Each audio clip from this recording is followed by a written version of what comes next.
নমস্কার বন্ধুরা, ফিরে এলাম আবারও একটি ভিডিও নিয়ে। আজকের ভিডিওতে এ লেটারের একটি নতুন ডিজাইনের লোগো বানানো শিখব। তবে চলুন সরাসরি মেন স্ক্রিনে চলে যাব। স্ক্রিনে আপনারা যে ধরনের লোগো দেখছেন এই ধরনের একটা লোগো বানানো শিখব। প্রথমে পিক্সেল অ্যাপ্লিকেশনটা ওপেন করেছি। তারপরে প্রথমে একটা শেপ নিয়ে নেব। শেপ থেকে প্রথমে ত্রিভুজ আকৃতির একটা শেপ নিব এবং তার একটা কপি নিয়ে নিব। কপি নেওয়া হয়ে গেছে। এখানে দেখুন যে কোনো একটাকে এটা ব্ল্যাক কালার করতে হবে। ব্ল্যাক কালার করার পর দেখুন আমি যেভাবে করছি, এটাকে ব্ল্যাক কালার করলাম এবং ওপরটাকে এইভাবে বসিয়ে দিতে হবে এবং বসানোর পর এই দুটোকে মার্জ করে নেব। মার্জ করলাম। মার্জ করার পর দেখুন এখান থেকে ইরেজ কালার করে উপরের যে কালার সাদা অংশটা আছে সেটাকে ইরেজ করে দেব। দিলে আমরা এ লেটারের মতো একটা শেপ পেয়ে যাব। দেখতে পাচ্ছেন একটা এ লেটারের আমরা শেপ পেয়ে গেছি এবং এখানে একটু স্মুথ এজেস যেটা রয়েছে এটাকে অ্যাডজাস্ট করে নিচ্ছি এবং টিক করলাম। এরপরে আরও শেপ নেব এবং এটাকে রাউন্ড শেপ নেব। তারপরে দেখুন এর একটা কপি নিয়ে নিচ্ছি। কপি করার পর ঠিক আগের মতো যে কোনো একটাকে ব্ল্যাক কালার করব। আমি করছি যেভাবে একটু দেখুন। এটাকে ব্ল্যাক কালার করলাম এবং উপরের যে শেপ রয়েছে এটাকে ঠিক তার উপরে একটু ছোট্ট করে নিয়ে এইভাবে বসিয়ে নিতে হবে। আপনারা দেখতে থাকুন ভিউয়ার্স। এটা আসলে টিউটোরিয়াল সূত্রে এটা বানাচ্ছি ভিডিওটা। আপনারা দেখতে থাকুন। এর মাধ্যমে এই ধরনের যে লোগোগুলো রয়েছে এর জাস্ট কনসেপ্টটা পাবো। এরপরে দেখুন এগুলোকে আমি মার্জ করে নিচ্ছি। মার্জ করে নেওয়ার পর এখানে ঠিক আগের মতোই এই সাদা অংশটাকে আমি ইরেজ করব। ইরেজ কালারের অপশানে গিয়ে এটাকে ইরেজ করলাম। এরপরে যে শেপটা পেয়েছি এর দুটো কপি করে নেব। কপি করে নেওয়ার পর একটা থেকে আমি যেভাবে করছি আপনারা দেখতে থাকুন। আমি আরেকটা শেপ নিচ্ছি এবং এটাকে ঠিক এইভাবে এই শেপ এখান থেকে আমি এই অংশটা নেব এবং এই শেপটাকে তার উপরে এইভাবে বসিয়ে দিচ্ছি। বসিয়ে দেওয়ার পর এই দুটোকে আমি মার্জ করে নেব। মার্জ করা হয়ে গেল। মার্জ ওকে করলাম। মার্জ করা হয়ে গেছে। এখন ঠিক আগের মতোই সাদা অংশটাকে আমি ইরেজ করব। ইরেজ অপশানে গিয়ে এটাকে এনেবল করলাম এবং টলারেন্সটাকে বাড়িয়ে দিলাম। আমার এই ধরনের একটা আমি শেপ পেয়ে গেছি এবং এর জায়গায় এটাকে ঠিক এইভাবে বসিয়ে নিতে হবে অ্যাডজাস্ট করে। এখন বসিয়ে নেওয়ার পর এটাকে দেখুন আমি বসিয়ে নিচ্ছি। এরপরে আরেকটা যে কপি করে রাখা যে শেপটা আছে এরও ঠিক একইভাবে আমি আরেকটা শেপ নিয়ে এরও কিছুটা অংশ কেটে নেব এবং দেখুন এই দুটোকে আমি মার্জ করে নিচ্ছি। এই দুটোকে মার্জ করে নেব। মার্জ হয়ে যাওয়ার পর ঠিক আগের মতোই আবার সেই সাদার যে রঙটা রয়েছে এটাকে আমি এর কালারটাকে ইরেজ করব। ইরেজ হলো। এখন এটাকে অ্যাডজাস্ট করে ঠিক এইভাবে এটাকে বসিয়ে দিতে হবে। জাস্ট এর যে লেটার রয়েছে এই লেটারটা যাতে একটু সুন্দরভাবে দেখায় তার এই ধরনের একটা শেপ আমি তৈরি করছি এবং এই দুটোকে আমি মার্জ করে নিচ্ছি।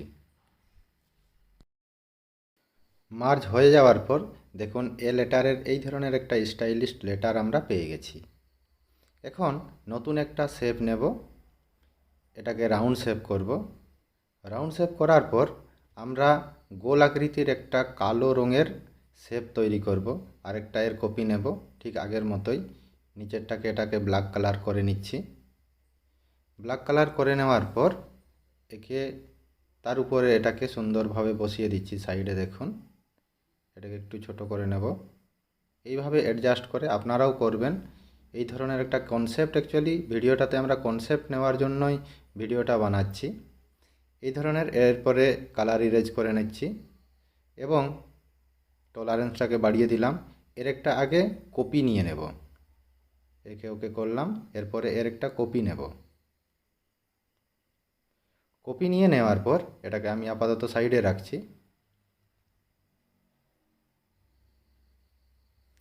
এই যে কপিটা পেয়েছি এটাকেও সাইডে রাখলাম এবং এ লেটারের আগে এটাকে সুন্দরভাবে সাজানো যায় যেভাবে আমি এর আগে কালার সিলেক্ট করছি।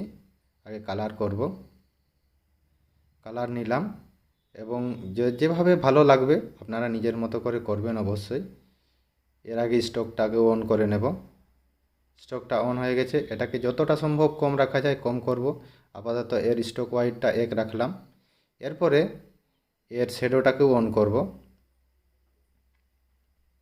শ্যাডোটাকে অন করে আপাতত অফসেট ওয়াই এটাকে একটু নিজের মতোভাবে এটাকে একটু সাজিয়ে নিচ্ছি। এবং এরপরে সাইডে যেটা তৈরি করেছিলাম এরও কালার করব। এটাকে একটু অ্যাডজাস্ট করে নিতে হবে এইভাবে।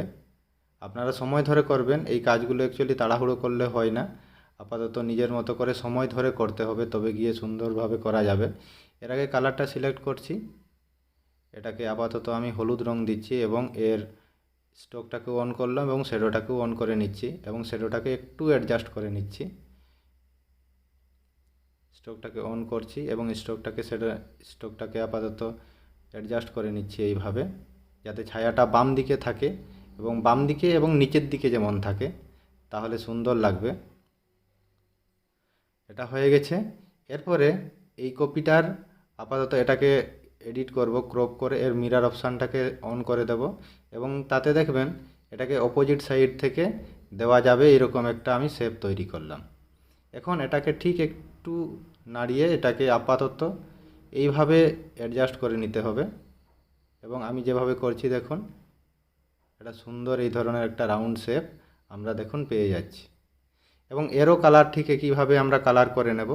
কালার এনেবল করলাম এবং এর গ্রেডিয়েন্ট কালার দিচ্ছি। এই কালারটা সিলেক্ট করলাম, এটাতে ভালো লাগবে। এবং স্ট্রোকটাকেও এরও স্ট্রোক অন করলাম এবং এটাকে একটু কম করে স্ট্রোক ওয়াইডটাকে আমি যতটা কম দেওয়া যায় কম করছি এবং শ্যাডোটাকেও অন করছি। শ্যাডোর ব্লার রেডিয়াস এবং অফসেট ওয়াই, অফসেট এক্স এবং অফসেট ওয়াইটাকেও আপাতত নিজের মতো করে অ্যাডজাস্ট করলাম এবং নিউ টেক্সটে গিয়ে এখানে আপনারা যদি নিজের লোগোর যে নাম সেটা যদি নিচে লিখতে চান এইভাবে লিখবেন। আমি আপাতত ইউটিউব এখানে লিখছি, ওকে করলাম। আচ্ছা, সবথেকে বড় কাজ একটা রয়ে গেছে। আগে যে লেখা রয়েছে এটাকে আমাকে মার্জ করতে হবে, দিলে কাজ করতে সুবিধা হবে আমার। এটা আগেই করতে হতো, আমি পরে করছি। দেখুন এটা মার্জ হয়ে গেছে। এটাকে একটু বাড়িয়ে নেব, এটাকে বড় করে নিতে হবে আপাতত। এটাকে বড় করে নিব। বড় করে নেওয়ার পর এখন দেখুন এই লেখাটাকে এর নিচে এটাকে অ্যাডজাস্ট করে বসিয়ে দিতে হবে। এখানে আসলে আমি ইউটিউব লিখেছি, এর কারণ হচ্ছে আপনারা নিজের মতো করে চ্যানেলের নাম সেখানে লিখতে পারেন বা নিজের মতো করে যেটা আপনাদের ভালো লাগবে সেখানে এইভাবে একটা লেখা দেওয়া যেতে পারে। এবং এর আপাতত আমি ফন্ট সিলেক্ট করছি এইটা, দেখুন এটা সিলেক্ট করলাম এবং এর আপাতত এখন আগে কালার সিলেক্ট করব। কালার দিচ্ছি, এখানে গ্রেডিয়েন্ট কালার দেব। এই কালারটা ভালো লাগছে, এখানে এই কালারটা সিলেক্ট করলাম। এরপরে এর স্ট্রোকটাকেও অন করব এবং শ্যাডোটাকেও অন করব। স্ট্রোক অন করলাম, একটু অ্যাডজাস্ট করে নিচ্ছি, ওকে করলাম। এখন এর শ্যাডোটাকেও অন করে নিচ্ছি। এটাকে এনেবল করার পর এখন দেখুন এই ধরনের একটা শেপ পেয়েছি। এখন আমি ব্যাকগ্রাউন্ডটা চেঞ্জ করব। ব্যাকগ্রাউন্ডটা চেঞ্জ করার জন্য আমি আগে থেকে একটা ব্যাকগ্রাউন্ড ডাউনলোড করেছি। ইম্পোর্টে গিয়ে দেখুন আমি এই কালারটাকে, এই ব্যাকগ্রাউন্ডটাকে সিলেক্ট করলাম, ওকে করলাম। এটাকে সম্পূর্ণভাবে পুরোটা ফিল করে দিলাম। ফিল করার পর এখানে একটা অপশান আছে দেখুন, টু ব্যাকে ক্লিক করলে এই ধরনের একটা ইন্টারফেস আমার পেয়ে যাচ্ছে। এখানে ইউটিউব লেখাটা সুন্দরভাবে ফুটে উঠছে না। দেখি এর কালারটা আমি চেঞ্জ করে দেবো একটু। কালার অপশানে যাচ্ছি। কালার অপশানে গিয়ে আমি আপাতত গ্রেডিয়েন্ট কালারই দিব। দেখুন এই কালারটা, এটা না, এই কালারটা দিলে সুন্দর লাগবে। হ্যাঁ, আপাতত দেখুন বন্ধুরা, তাহলে এই ধরনের একটা লোগো আমরা সহজভাবেই পেয়ে যাব। এবং এটাকে গ্যালারিতে আমি সেভ করে নিচ্ছি। এক্সপোর্ট ইমেজে গিয়ে এটাকে হাই, যতটা আলট্রা হাইয়ে আমি সেভ করব, আলট্রাতে, এবং সেভ টু গ্যালারি। ভিডিওটা এখানেই শেষ হলো বন্ধুরা। দেখা হবে পরের ভিডিওতে। সকলে সুস্থ থাকবেন, ভালো থাকবেন। ধন্যবাদ।